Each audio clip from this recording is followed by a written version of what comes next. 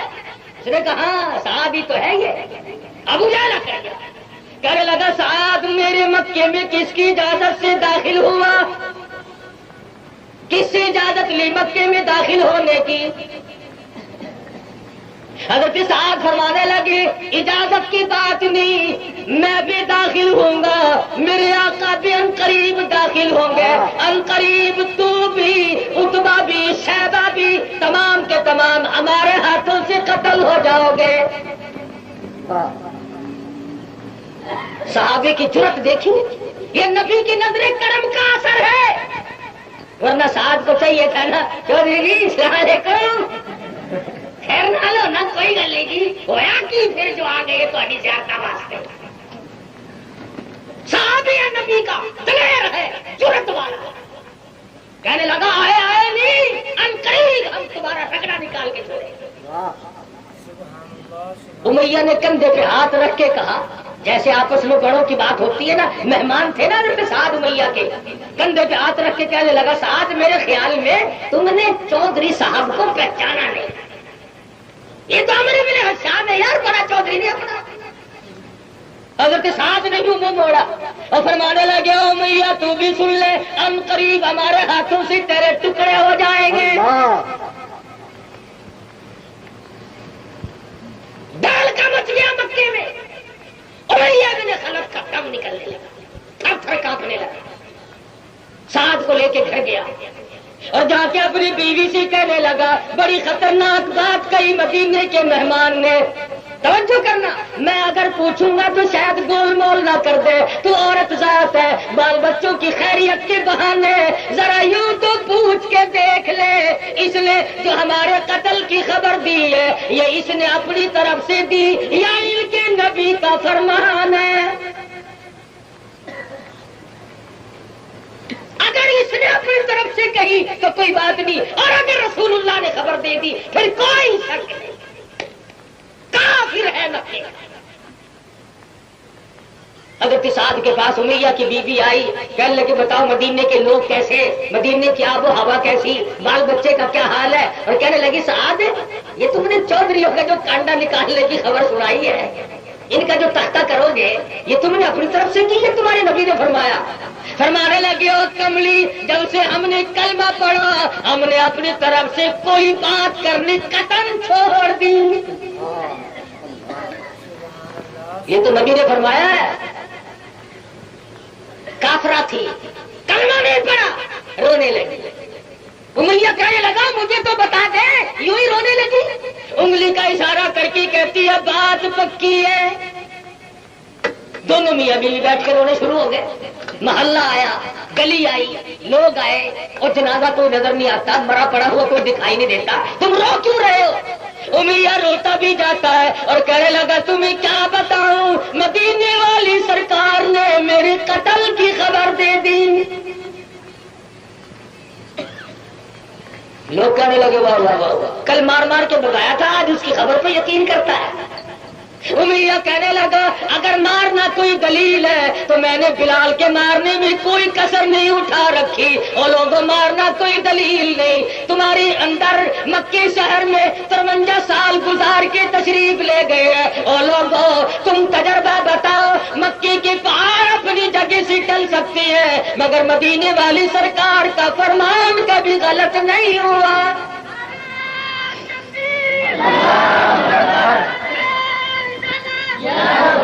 اندازہ لگاؤ کافر کا کتنا بڑا یقین ہے. سیدنا عثمان بن نورین رضی اللہ تعالی عنہ مدنی کریم صلی اللہ علیہ وسلم کے چہیتے صحابی، ہر وقت کا ساتھ رہنے والا صحابی، جس نے دھن دولت تمام کے تمام اسلام پہ نچھاور کر دی ہو، قربان کر دیا. سیدہ رقیہ رضی اللہ تعالی عنہا کے ساتھ مدنی کریم صلی اللہ علیہ وسلم نے نکاح فرمایا، عقد فرمایا، اور حضرت رقیہ اور حضرت عثمان کو دونوں کے دونوں کو حبشے کی ہجرت کے لیے مکے سے 2-3 میل باہر تک رخصت کرنے کے لیے تشریف لے گئے. نبی کا ارشاد سنو، فرمایا لوط علیہ السلام کے بعد پوری دنیا میں عثمان پہلا آدمی ہے جو اپنی بیوی کے ساتھ لے کر کے ہجرت کر رہا ہے. حبشے میں قیام پذیر ہوئے. جب کچھ دیر ہو جاتی تھی مدنی کریم صلی اللہ علیہ وسلم پریشان ہو جاتے تھے. بیٹیوں کا معاملہ، دھیوں کا معاملہ، بیٹیوں والے کراچی کے لوگوں سب جانتے ہیں کہ ہر بیماری کا علاج ہو سکتا ہے. اگر خدا نہ کرے کسی کی بیٹی دکھوں میں پھنس جائے، اس کا کوئی علاج نہیں. پھر مدینے کی ہجرت فرمائی. فرمایا عثمان ذی النورین 2 ہجرتوں والا ہے. 2 ہجرتیں فرمائی. حبشے کی ہجرت فرمائی، مدینے کی ہجرت فرمائی. پھر حضور نے سفیر بنا کر کے مکے میں بھیج دیا. حضرت عثمان کو دیر ہو گئی، خبر اڑا دی گئی، عثمان کو شہید کر دیا گیا. امام الانبیاء محبوب کبریا حضرت محمد مصطفیٰ صلی اللہ تعالی علیہ وسلم نے کی کر کے درخت کے نیچے بیٹھ کر موت کی بیعت لی.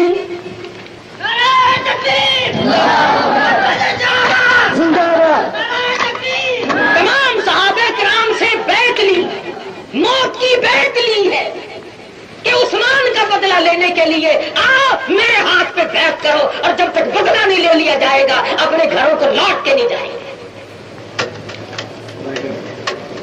امام الانبیاء صلی اللہ تعالی علیہ وسلم بیعت لے رہے ہیں. 1400 صحابہ کرام کی بیعت ہو چکی. اخیر میں اپنے بائیں ہاتھ کی طرف اشارہ کر کے فرمایا او لوگو یہ میرا ہاتھ سمجھو، اور دائیں ہاتھ کی طرف اشارہ کر کے فرمایا یہ عثمان کا ہاتھ سمجھو. میں اس بیعت میں عثمان کو بھی شریک کرتا ہوں. لوگوں اس ہاتھ سے حیا کرو جس ہاتھ کو حضور نے عثمان کا ہاتھ بتایا. اللہ میاں نے جب یہ دیکھا، خداوند کریم نے جب یہ دیکھا خون عثمان کی میرے محبوب کے نزدیک بڑی قدر ہے، عثمان کے لہو کی بڑی قدر ہے، قطرے قطرے کے اوپر پیار ہے. بدلہ لینے کے لیے 1400 صحابہ کرام سے موت کی بیعت لے لی، عثمان کو بیعت میں شریک کر لیا. اللہ میاں فرماتے ہیں او میرے نبی ان الذین یبایعونک انما یبایعون اور 1400 صحابہ کی جماعت تم نے جو بیعت کی ہے یہ میں خدا کے ہاتھ پہ بیعت کی ہے. ید اللہ فوق ایدیہم، نیچے میرے محبوب کا ہاتھ تھا، اوپر میں خدا کا ہاتھ تھا. اور مدینے کے مسلمانوں اور میرے نبی کے دیوانوں اور پروانوں، میرے نبی کے ہاتھ پر موت کی بیعت کرنے والوں، خون عثمان سے پیار کرنے والوں، آؤ کسی کو اجر قیامت میں ملے گا، کسی کو جزا قبر میں ملے گی، کسی کو جزا پلسرات کے وقت پہ ملے گی، کسی کو حساب و کتاب کے وقت ملے گی. تم نے خون عثمان سے پیار کیا ہے. آؤ لقد رضی اللہ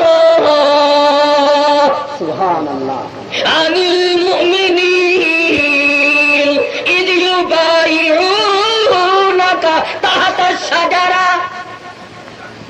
مجھے اپنی کبریائی کی قسم جن لوگوں نے اس درخت کے نیچے بیعت کی ہے میں راضی ہو گیا ہوں. رضی اللہ عنہم ورضوا عنہ. خون عثمان کا انتقام لینے والوں سے خدا دنیا ہی میں ان کو رضامندی کے تمغے دیتا ہے، جرأت کے تمغے دیتا ہے، فتح اور کامرانی کے تمغے دیتا ہے. کہا عثمان کا بدلہ لینے والوں، پیار کرنے والوں، آؤ میں خدا تمہیں یہی سے پیغام دیتا ہوں کہ میں تم سے راضی ہو چکا ہوں. سبحان اللہ میاں کے نزدیک خون عثمان کی کتنی بڑی قدر ہے، کتنی بڑی شرافت تھی. سرکار دو جہاں حضرت محمد رسول اللہ صلی اللہ علیہ وسلم تشریف فرما ہے، قدم مبارک پھیلائے ہوئے ہیں. صدیق اکبر آئے یوں کہ یوں لیتے رہے، فاروق آئے آپ یوں آرام اور استراحت فرماتے رہے، عثمان آئے آپ نے قدم مبارک اکٹھے فرما لیے، کپڑا ڈال لیا. عرض کیا گیا کیوں، کیا بات ہوئی؟ فرمایا جس سے آسمان کے فرشتے حیا کرتے ہو اس عثمان سے میں حیا نہ کروں.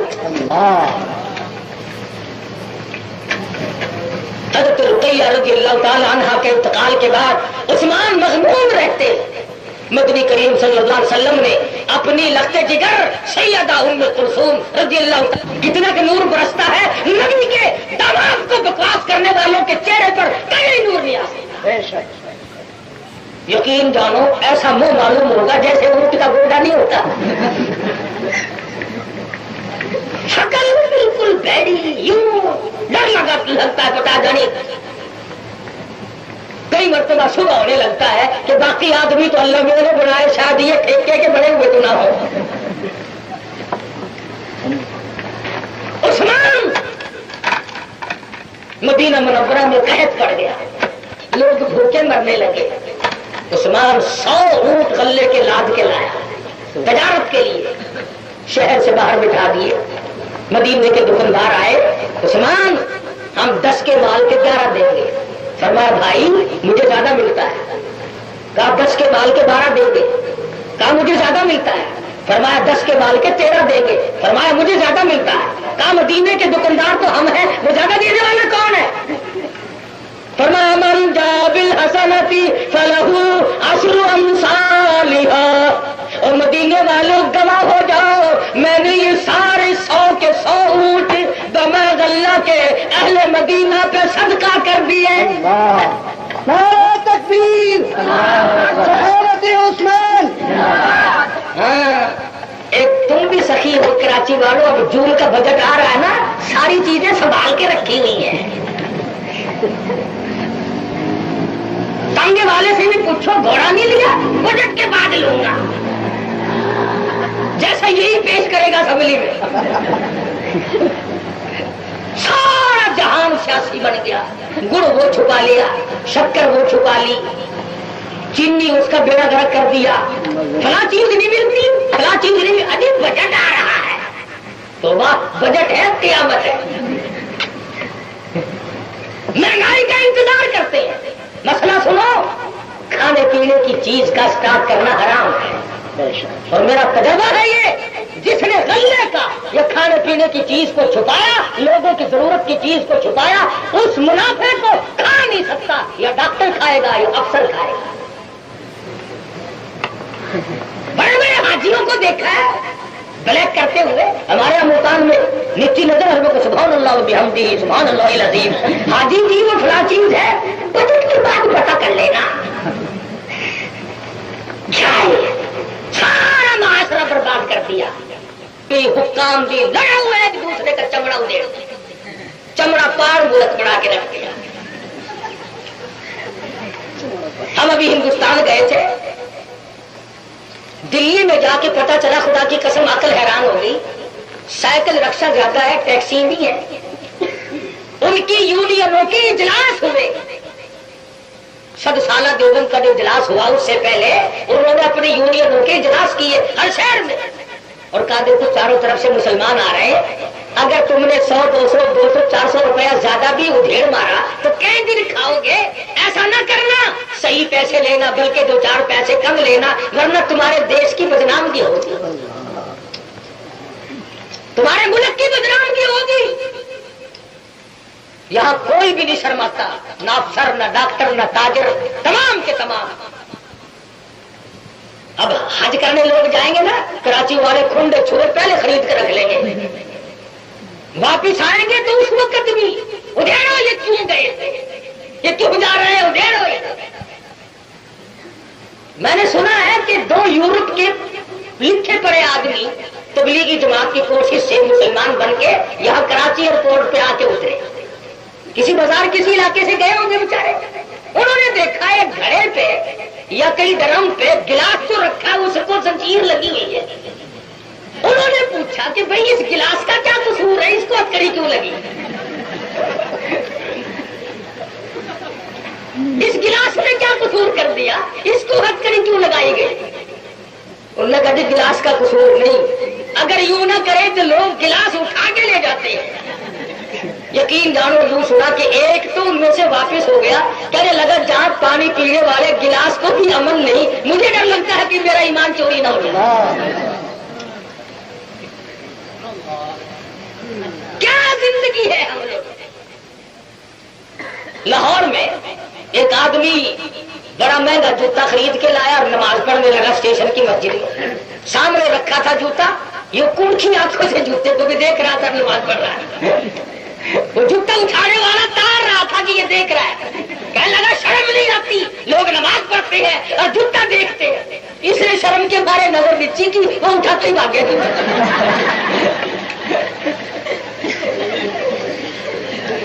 دیکھا پر کتنے نیک آدمی ہے,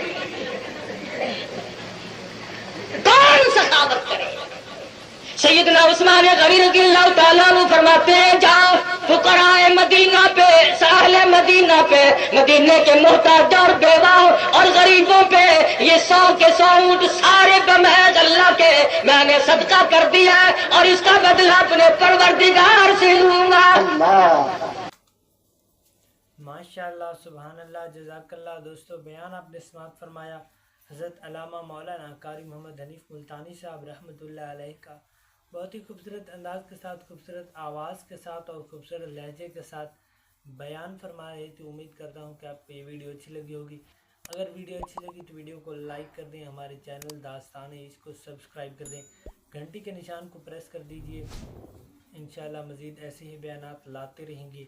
قاری محمد حنیف ملتانی صاحب رحمۃ اللہ علیہ کے بیت رضوان کے موقع پر جو واقعہ ہوا تھا اس کو بیان فرما رہے تھے قاری صاحب کہ حضرت محمد رسول اللہ خاتم النبیین صلی اللہ علیہ وسلم حج کی غرض سے جب گئے مکہ کی طرف تو صلح حدیبیہ کے مقام پر آپ صلی اللہ علیہ وسلم کو یہ کہہ کر روک دیا گیا کہ آپ کو جو ہے وہ حج کرنے کا اجازت نہیں.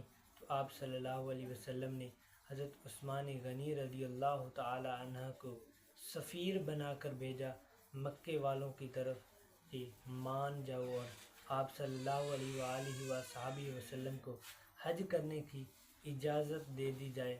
تو حضرت عثمان غنی رضی اللہ تعالی عنہ جب وہاں پر پہنچے تو مکے کے بڑے بڑے چودھریوں نے حضرت عثمان غنی رضی اللہ تعالی عنہ سے کہا کہ اے عثمان آؤ ہم تمہیں حج کرا دیتے ہیں.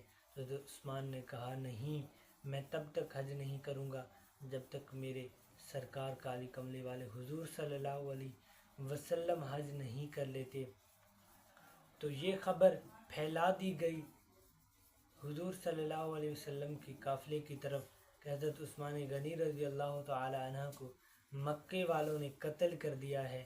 تو حضور صلی اللہ علیہ وسلم نے جب یہ سنا تو حضور صلی اللہ علیہ وسلم نے تمام صحابہ کرام سے بیعت لی کہ ہم حضرت عثمان غنی رضی اللہ تعالی عنہ کا بدلہ ضرور لیں گے, ان کے خون کا بدلہ ضرور لیں گے. تو جب ہاتھ پھیلانے لگے تو آپ صلی اللہ علیہ وسلم نے جو ہے وہ ایک ہاتھ دکھا کر کہا کہ یہ میری طرف سے ہے اور دوسرا ہاتھ یہ عثمان کی طرف سے ہے. تو پروردگار کی طرف سے آواز آئی, آیت آئی, اے اللہ کے نبی اور تمام صحابہ کرام, میں آپ سے راضی ہو گیا اور میں بھی اس بیعت میں حصہ لیتا ہوں. تو اللہ تعالیٰ نے کہا کہ آپ صلی اللہ علیہ وسلم کے ہاتھ کے اوپر میرا ہاتھ ہے. سبحان اللہ. یہ ہے عثمان غنی رضی اللہ تعالی عنہ کی شان. امیہ ابن خلف کا واقعہ بیان کیا ہے قاری صاحب نے کہ حضرت سعد نامی ایک صحابی تھا, جب وہ مکہ میں گیا تو امیہ ابن خلف کے گھر مہمان ٹھہرا. تو امیہ ابن خلف نے کہا کہ آؤ میں تمہیں حج کرانے لے چلتا ہوں, مکہ شریف کی زیارت کرانے لے چلتا ہوں. تو جب وہ لے کے جا رہے تھے تو راستے میں ابو جہل مل گیا. تو ابو جہل نے کہا کہ اے امیہ بتا کہ یہ کون ہے. تو حضرت امیہ ابو جہل سے کہنے لگا کہ پہچانا نہیں, خود پہچان لو. تو جب ابو جہل نے غور سے دیکھا تو کہا کہ یہ سعد ہے اور یہ صحابی ہے, اور کہا کہ بتا تجھے کس نے اجازت دی میرے مکے میں آنے کی. تو حضرت سعد جو صحابی تھے وہ کہنے لگے کہ اے ابو جہل تو کان کھول کے سن لے, میں کیا میرے آقا بھی آئیں گے حج کرنے, باقی صحابی بھی آئیں گے حج کرنے, اور جلد ہی ہم تیرا جو ہے قتل کر دیں گے اور تمہارے چیتھڑے اڑا دیں گے اور تمہیں اس دنیا سے تمہارا نام مٹا دیں گے۔ تو امیہ ابن خلف نے کہا کہ اے سعد، تجھے پتہ ہے تو کس سے بات کر رہا ہے؟ سعد نے کہا امیہ تو بھی سن لے، تیرے ساتھ بھی یہی حال ہوگا، تجھے بھی ہم قتل کر دیں گے۔ تو امیہ ابن خلف نے جب یہ بات سنی تو وہ بوکھلا گیا، ڈر گیا، اس پر کپاہٹ طاری ہو گئی، اور وہ جو ہے وہ سعد کو ساتھ لے کر گھر آیا اور اپنی بیوی سے کہنے لگا کہ جا کر پتہ کرو، بیوی بچوں کا حال پوچھنے کے بہانے میں، کہ کیا سعد نے خود جو ہے یہ بات کہی کہ ہم تجھے قتل کر دیں گے، یا اس کے نبی حضرت محمد رسول اللہ خاتم النبیین صلی اللہ علیہ وسلم نے یہ بات کہی۔ تو امیہ ابن خلف کی جو بیوی تھی وہ حضرت سعد رضی اللہ تعالی عنہ کے پاس گئی اور ان سے پوچھا کہ کیا تم نے کہا یہ بات یا تمہارے آقا نے کہ ہم امیہ اور ابو جہل کو قتل کر دیں گے؟ تو حضرت سعد کہنے لگے کہ ہم نے پوری زندگی میں کبھی بھی اپنی مرضی سے کوئی بات نہیں کی، ہم حضور کے فرمان کے ساتھ ہی چلتے ہیں، یہ حضور کا فرمان ہی ہے۔ تو بیوی آئی تو وہ جو تھا امیہ ابن خلف، تو وہ ڈر کر پوچھنے لگا کہ کیا بنا؟ تو اس کی بیوی نے کہا کہ حضور نے کا یہ حکم ہے، حضور کا فرمان ہے۔ تو دونوں بیوی اور شوہر بیٹھ کر رونے لگے۔ تو لوگوں نے پوچھا کہ کیا ہوا؟ تو کہنے لگے کہ ہم جلد ہی قتل ہو جائیں گے۔ انہوں نے کہا کہ کس نے کہا؟ تو کہنے لگے کہ مسلمانوں کے نبی حضرت محمد رسول اللہ خاتم النبیین صلی اللہ علیہ وسلم نے کہا ہے، دنیا تو بدل سکتی ہے، اصول تو بدل سکتے ہیں، کچھ بھی ہو سکتا ہے، لیکن ان کا فرمان نہیں بدل سکتا، ہم ضرور قتل ہو کے رہیں گے۔ امید کرتا ہوں کہ آپ کو یہ ویڈیو اچھی لگی ہوگی۔ ویڈیو اچھی لگی تو ویڈیو کو لائک کر دیں، ہمارے چینل داستان عشق کو سبسکرائب کر دیں، گھنٹی کے نشان کو پریس کر دیں۔ انشاءاللہ لاتے رہیں گے ہم آپ کے لیے مزید ایسے بیانات قاری محمد حنیف ملتانی صاحب کے۔ ملتے ہیں نیکسٹ ویڈیو میں، نیکسٹ بیان میں ایک نئے ٹاپک، ایک نئے موضوع کے ساتھ۔ دعاؤں میں یاد رکھیے گا، تب تک کے لیے اللہ حافظ۔